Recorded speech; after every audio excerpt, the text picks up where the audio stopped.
प्यारे साथियों, देखिए जैसे कि अभी हम अपना चैप्टर 7 कंप्लीट कर चुके हैं फिजिक्स का, आपके नाइन्थ क्लास का। अभी हम स्टार्ट कर रहे हैं chapter 8 force and laws of motion. ठीक है, और उसी के साथ हम यहाँ पर ज़्यादा कुछ नहीं करेंगे, सिर्फ न्यूमेरिकल समझेंगे और चैप्टर का ब्रीफ इंट्रोडक्शन लेंगे, क्योंकि भाई इतना ही काफ़ी है भाई। देखो मेरी बात सुनो, आपको ये बिल्कुल भी जरूरी नहीं है कि आपको चैप्टर को बहुत ही बढ़िया तरीके से पढ़ना पड़ेगा जब भी आप न्यूमेरिकल्स को कर पाओगे। केवल एक छोटे से ब्रीफ इंट्रोडक्शन के साथ ही आप न्यूमेरिकल्स को कर सकते हो। दूसरा भैया चैप्टर पढ़ना तो इंपॉर्टेंट है, क्योंकि वहाँ से आपके डेफिनेशंस वगैरह आती हैं। ठीक है, तो अभी आप यहाँ पर आ जाइए। सबसे पहले हम समझेंगे यहाँ पर चैप्टर का नाम क्या है, force and laws of motion. ठीक है, चलो भाई, अभी हमने लॉज ऑफ इक्वेशंस पीछे पढ़ी हुई थी, equation of motion, equation of motion में पिछले चैप्टर में पढ़ी थी, जो कि 3 थी। यहाँ पर भी लॉज ऑफ मोशन में 3 लॉ रहेंगे मोशन के।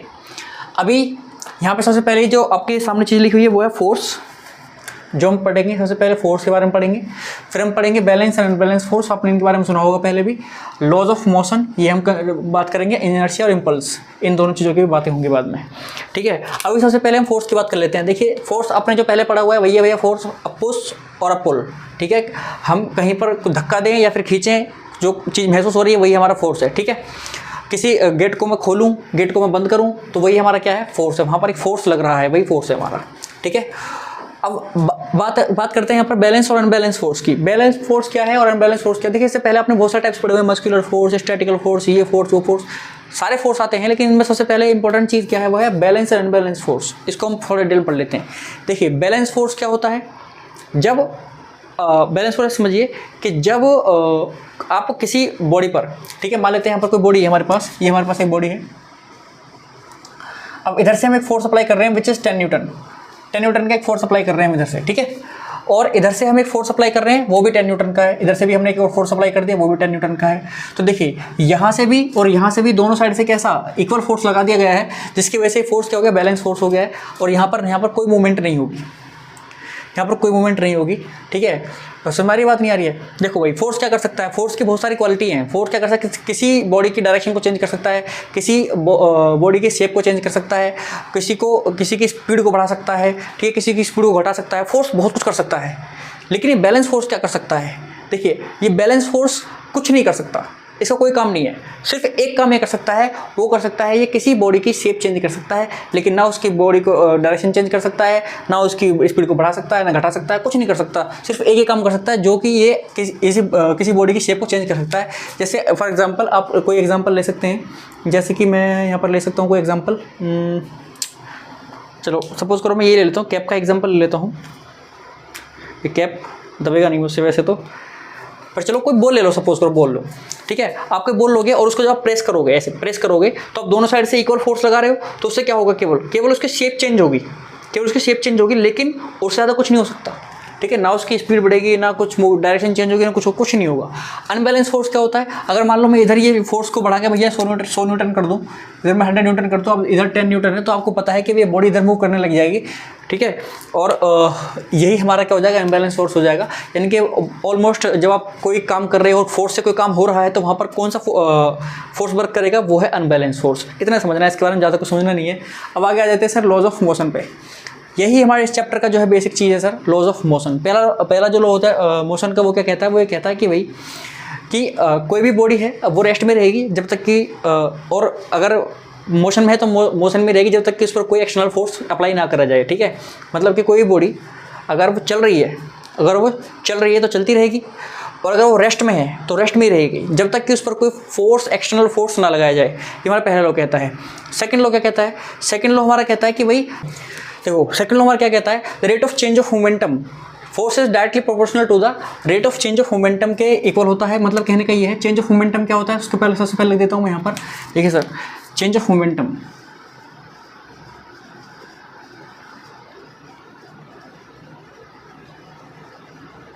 चेंज ऑफ मोमेंटम क्या होता है, सबसे पहले समझेंगे मोमेंटम क्या होता है। ठीक है, देखिए अगर कोई बॉडी है, उसके पास मास है और वेलोसिटी है, तो मतलब कि उसके पास मोमेंटम है।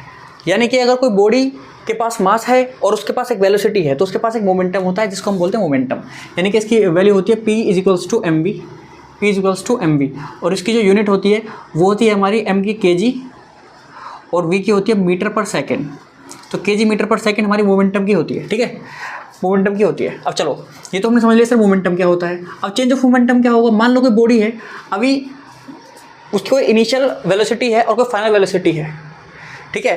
तो मतलब कि उसका इनिशियल वेलोसिटी थी तब उसका मोमेंटम क्या है, और फाइनल वेलोसिटी थी तब उसका मोमेंटम क्या है, ठीक है, उनका डिफरेंस, ठीक है। तो change of momentum is equals to just like this P2 minus या फिर PF माइनस PI, यानी कि final momentum minus initial momentum, ये हमारा होता है change of momentum.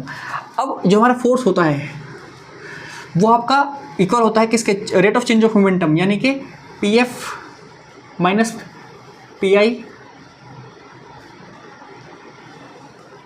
Upon T, rate of change of momentum के डायरेक्टली प्रोपोर्शनल होता है, ठीक है।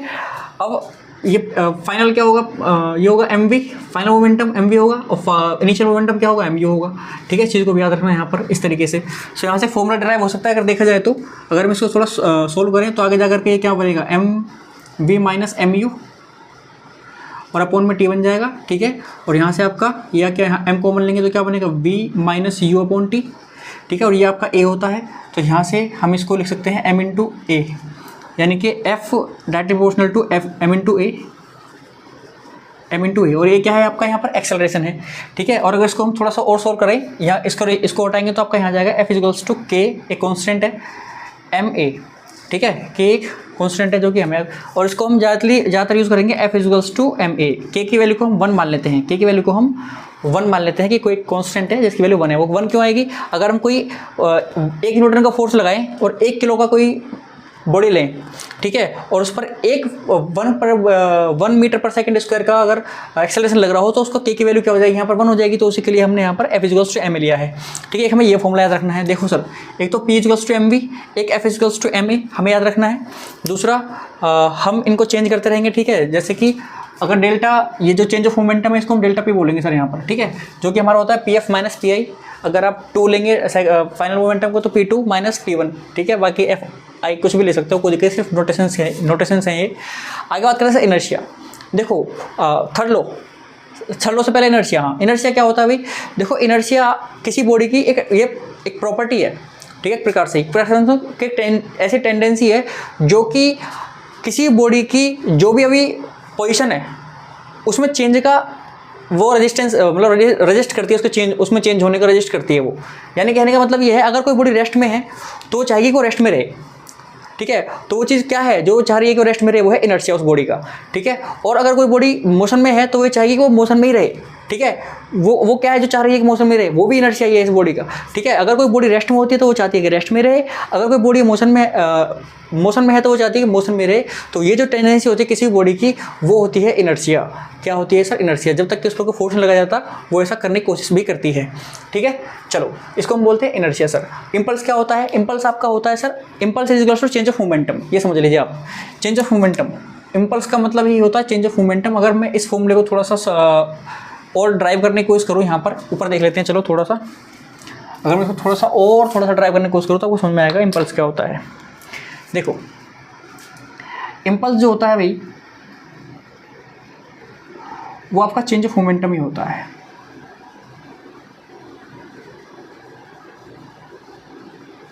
चेंज ऑफ मोमेंटम ही होता है, ठीक है। अब जैसे कि मान लो कोई गाड़ी है जा रही है, वो सीधे स्ट्राइक करते हैं दीवार से, तो दीवार से उस पर क्या इंपल्स लगाया गया, इंपल्स एक प्रकार का फोर्स ही है, ठीक है।